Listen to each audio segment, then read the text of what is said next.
If anything was possible for you, how would you want to help people? If I had a magic wand right now and I could wave it over you, what would you be doing that would just totally like light up your soul, being like, I get to help people in the coolest way ever? What would that look like for you?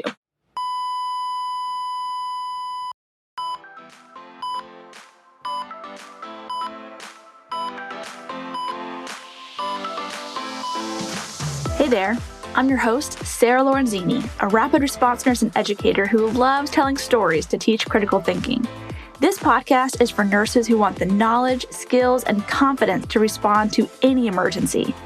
With almost 20 years of experience in the ER and critical care nursing and a master's degree in nursing education, I have a lot of stories to share, and I love to nerd out and break down the pathophysiology, pharmacology, and nurses' role in emergencies. Stories bring learning to life. It is way easier to learn from and remember the stories that my colleagues and mentors have told me than anything I've read in a textbook. And that is why I made this podcast. Every episode is packed full of exactly what you need to know to handle whatever crisis that could arise on your shift. It's one thing to get the right answer on the test, but knowing how to detect when your patient is declining and what to do when your patient is crashing is what will make or break your day and might just save your patient's life.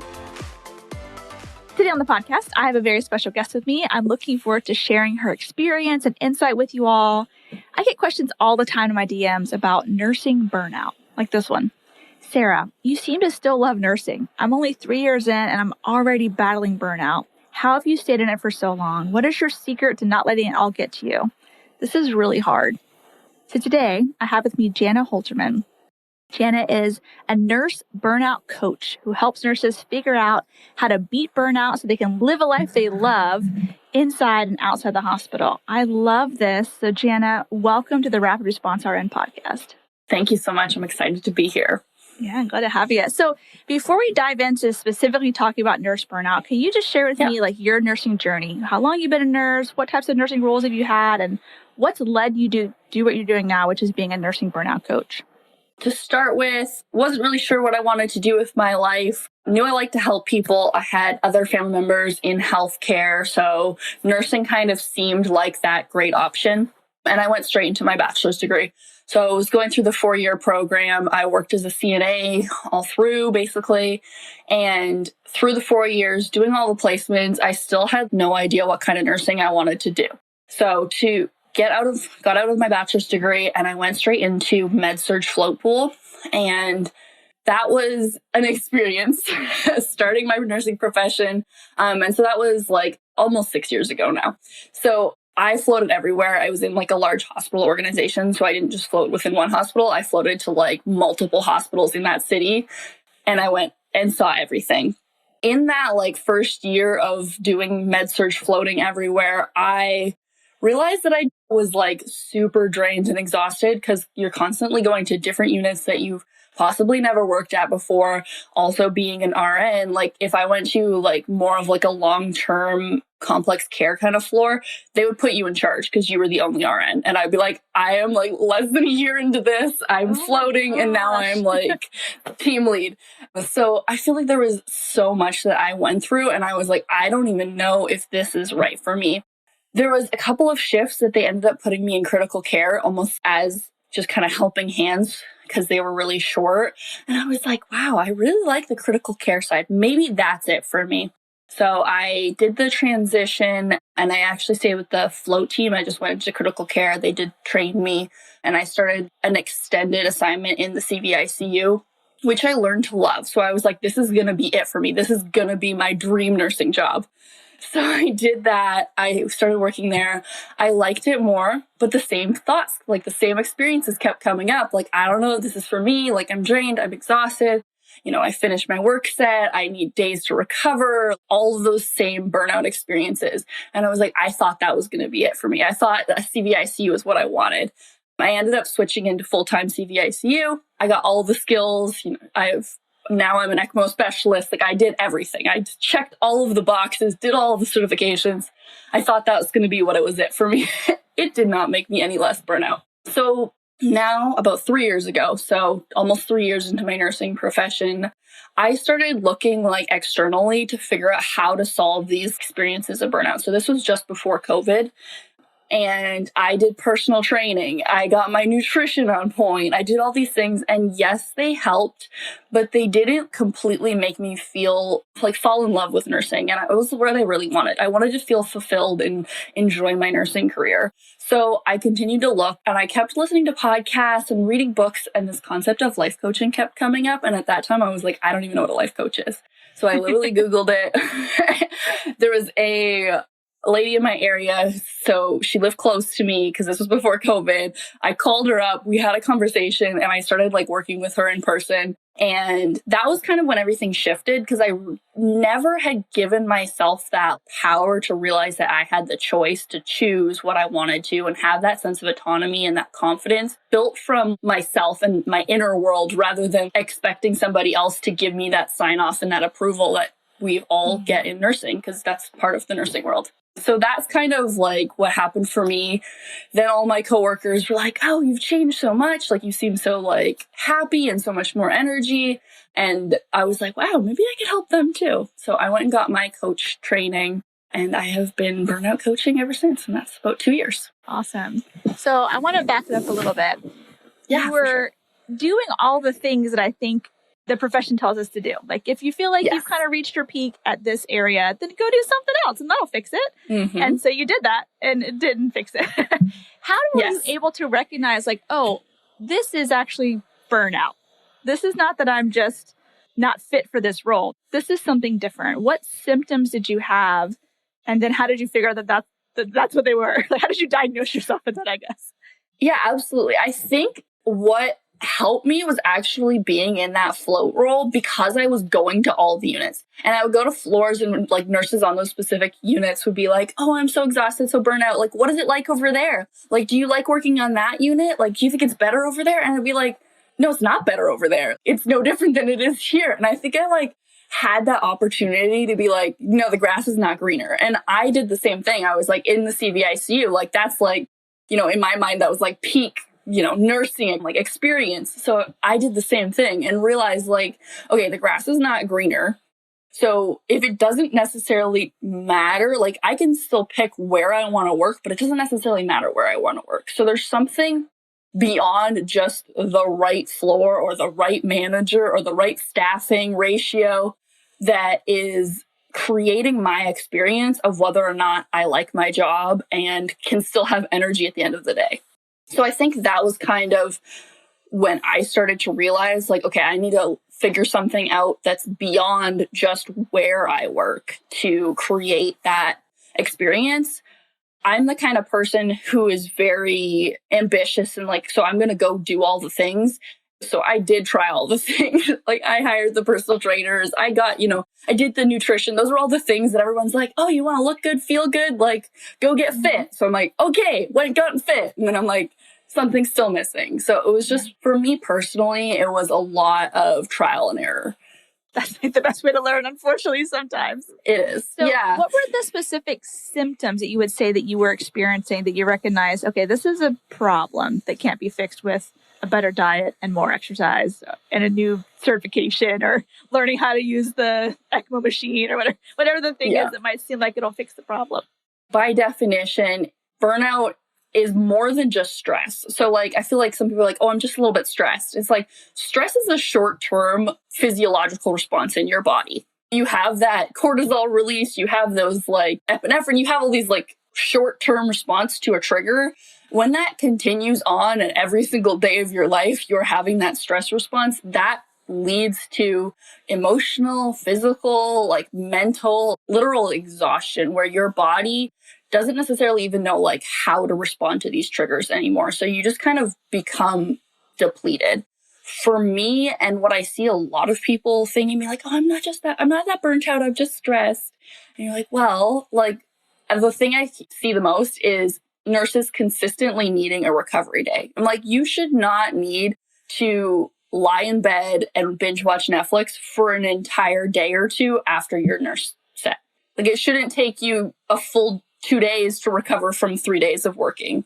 And most nurses are needing that because they're just so depleted that they don't even have that capacity to function after working. And I think it's just their body is constantly in that like fight or flight stress mode. So they're just depleting their energy. And that was the same for me. Is like I just felt so drained all the time. Even after I would sleep all day, I'd be like, okay, I still need a vacation. And then I'd go on vacation and I'd come back from vacation. And I'm like, I just need another vacation from my vacation. Like I just need a little bit more. So I think that was a big one. Another thing that's really common, and I hear nurses say this all the time, is like, I'm going to just need a bottle of wine after today. Today was so stressful. I'm just going to need to and that is really a symptom of emotional exhaustion. So emotions are, I love to think of like emotions, if you're not processing them, what you resist persists. So they're sticking around in your body and your brain and you're thinking them even on this like unconscious level. So I want you to think of like if you're in a pool and you have a beach ball and you're like shoving it under the surface of the water, you can shove it down, but eventually your arms are going to get tired and it's going to come back and probably smack you in the face when you're like least expecting it. That's the exact same thing that happens with emotions. So if you find yourself requiring all of these like tools, literally like alcohol, overeating, all these things to basically buffer, like push away these emotions.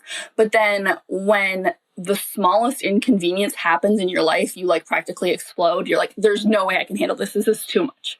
Like you literally get like a parking ticket and you're like, it's the end of the world. I cannot handle this. I can't believe this happened to me. That isn't like for sure sign of burnout. And that was what was happening to me too. It's like you no longer have the capacity to choose how to respond because your brain and your body is just so overloaded with all of the emotions. So needing a full day or two to recover from your shift is probably a good sign you're in a burnout season. Yeah. Or overreacting to what could be just like minor inconveniences or frustrations could be another symptom. Any other ones that you hear a lot, either from yourself or ones you've heard from your clients? I think a lot of it just has to do with like almost like a numbness that we get. Like we went into this profession to help people. And if you even have like a happy outcome with your patient, like you had this patient that has been struggling for a long time and they turned the corner, they're doing better. Maybe they're getting discharged or they're getting transferred out of your unit. And you can't even like appreciate how wonderful that is, especially as in a profession where we see so many people get worse, we see so many people die. Like if you have that moment where you're like, wow, something good happened, and you can't even be like, wow, something good happened, that's great. I think that's a big thing for me. And I think that's so common within nursing is we see so much bad things happen that we don't even like take the time to appreciate when something good happens. And that also prevents us from building that sense of fulfillment and enjoyment in our career. So that almost like numbness to either bad or good happening is something that a lot of burnout nurses experience and they're not even necessarily aware of because I feel like they're like, oh, you almost have to disconnect yourself, which is true to some degree. But if you're not enjoying the good things in your career, then you're not going to have that sense of fulfillment. So what's hard with nursing right now, I mean, as you're fully aware, is staffing is so challenging. And so I think for all of us, it's hard to parse out, like when we're having a hard day, when we feel overwhelmed, is it because I am burnout or is it because this is just not a good place to work? I mean, I know that I would say the majority of workplaces are having staffing challenges, but how would you, like if a nurse came to you for coaching and they're in that spot, how would you help them differentiate, okay, there's things that maybe you can be doing for yourself, you should stay at this job, or no, this job is terrible, it is time to go. Like, how do you make that determination? I know it's different case by case, but in your experience. Absolutely. In my experience with my coaching clients, to be honest, most of the time they are the kind of people who have already job hopped around and found that job that they think is going to be their perfect nursing job. And then they've had that time and it wasn't their perfect nursing job and they're still experiencing that burnout. So majority of my clients end up staying where they are. It's just giving them the tools and the resources to kind of thrive in that environment and realizing that they have more power to choose how they want to feel and create that sense of energy, create that sense of fulfillment than they were necessarily giving themselves credit for. So there's absolutely toxic nursing environments out there.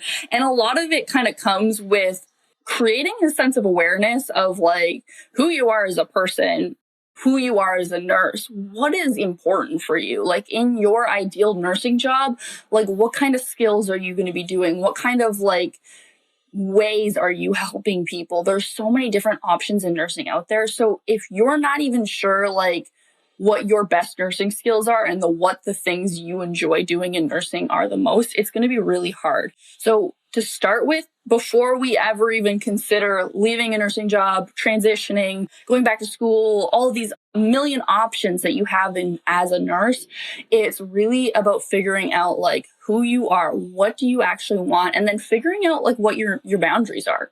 Like, are you willing to pick up extra work or not? Are you willing to work on weekends? Or are you willing to work on holidays? Are you, willing to take on those extra patients on a consistent basis because that is the circumstances of the unit that you're currently on? Are those things that like you can handle if you have the right tools, or are those things that are like, hell no, not for me at all? So really it's kind of like setting those boundaries, figuring out who you are. Once we have that clear sense, then it's honestly pretty obvious for like each of my clients. They're like, okay, this is totally going to be a job that works for me. Or they're going to be like, no, we got to figure out something else. And then it's like giving them those tools and resources. And now they understand themselves what their boundaries are. It's so much easier to find another job that fits that for them. Yeah. I mean, what I'm hearing from you, as nurses, we're all really good at advocating for someone else. And I think we often forget to, like you were saying, advocate for ourselves. Like I asked my patient, in your dying moments, do you want to have music playing? Do you want to have this blanket? Do you want to have this person in the room or this person in the room? Like we give them all these options and make sure that we have the best possible environment and circumstance and situation and comfort level for our patients. But then for us as nurses, we're like, well, this really sucks. And I don't want to work the weekend and I don't want to work that day. And we just like continue to not advocate for ourselves. And I feel like by choosing to work with a life coach, that is like you're reaching out to someone else to help you advocate for yourself. Because like we're so good at doing it for other people. But sometimes we just need the reminder that we can do that for ourselves as well. 100%. It's funny that you said that because I like literally made a reel and posted that yesterday about how you need to advocate for yourself, because like it's so true. Like I was like literally the same thing. I was like, if you had a patient where like the doctor came in and wrote an order that was completely wrong, you would like not stand for that for 1 second. You'd be like calling them up, being like, excuse me, this is so wrong. But like, how many times have you put somebody else first? Have you put your own like health first? Have you not drank enough water? Have you not eaten? Have you not peed? How many times have you neglected your like basic human needs? And the problem is that as you continue to do that, you literally lose self-trust in yourself. You're like, I say I'm going to do something and then I never do it because something else always comes up and I don't follow through. And that's honestly a huge component of coaching, is regrowing that strength. It's a skill. Regrowing that skill of saying like, okay, I'm going to do the things that I say that I'm going to do for myself. And I'm going to build that self-trust and that self-belief that I am who I say I am. And I'm the person who shows up consistently for my patients because I've shown up for myself. And I now have that energy and capacity to do that, which makes me feel better in my profession so that I can now love my life at the hospital and I can love my life outside of the hospital. So good. I think even many of us as nurses are also like empaths. We can kind of sense even what the patients need, even before they say it. I just can kind of 100%. Tell, oh, they need someone to be comforting right now, or oh, they need someone to bring some humor in the room, or they need me to kick this one family member out of the room. Like you just kind of, you can sense it, right? 100%. So that for other people, but for myself, I'm just like go, like power through. But taking the time to be just as empathetic towards ourselves and to take like a read on our own selves. Like, how are we doing in the middle of our shift? How are we doing with this work environment? How are we doing with, advocating for ourselves throughout the day, throughout the week, throughout the month? Yeah, I agree 100%. So if I was a nurse that came to you just completely burnt out, I was so excited to be a nurse. I couldn't wait to graduate and care for the world. And now I can't. And now I dread going to work every day. What are like some initial assessments you do with your clients? And then what are some tools and strategies that you give them to overcome burnout so they can keep showing up as a whole person to care for other persons? So to start with, I kind of always do like I call it a burnout triage call because we're nurses, we triage patients. Yeah. So we're going to go over literally what is happening. How is this affecting all aspects of your life? Nurses are every time I get on one of these calls, they're always like, the hospital situation is this, the staffing ratio is this. And I'm like, I understand, but I want to hear about you. And they're like, no, but the hospital, my patients, it's the same thing. I want to hear about you. We're just so programmed to think about everybody else. So this is really that call where I'm like, all right, we're going to talk about you. What is your experience while you're at nurse? What is how is this affecting your actual life? Because that's the biggest thing. I want you to enjoy your nursing career, but most importantly, you're a human being who gets to enjoy their life. What is the point of all of this if you don't even get to live your life? So we go over literally what is happening in your life. And then it's really, what do you want? And this is something that's also amazing and it's kind of sad, is that most nurses have not given themselves that time to actually figure out what they want. They're like, oh, I think I would like that nursing job. And I'm like, okay, but what does that actually mean to you? What goals do you have in your career? And why? Why would you want to be that nurse leader? Why would you want to be a nurse practitioner? What benefits do you think that that'll give you? What do you actually want to experience and feel in your career? And a lot of the time that kind of blows nurses' minds. And I feel like it's just because we have not given ourselves that few minutes to explore what's possible for us. If anything was possible for you, how would you want to help people? If I had a magic wand right now and I could wave it over you, what would you be doing that would just totally light up your soul being I get to help people in the coolest way ever? What would that look like for you? And then really I have a 4-step process that I help my clients go through. So I work with them on a 6-month basis. So that really gives them a full toolkit so that when we finish working together, we have done the deep work, reprogrammed your brain so that you have lifelong skills. Absolutely. I have clients who work with me for longer than that. But my goal is that you can be that autonomous nurse who already has those skills and that self-confidence to be able to go out on your own and do this for yourself. I'd hate for somebody to be relying on me. I want you to be self-sufficient individuals who can totally go rock your nursing careers. So really that start is understanding yourself. That's a huge thing. Once you understand yourself, you can create boundaries that are unique to you. The third thing is do the things that make yourself feel better. This is the figuring out what you enjoy to do.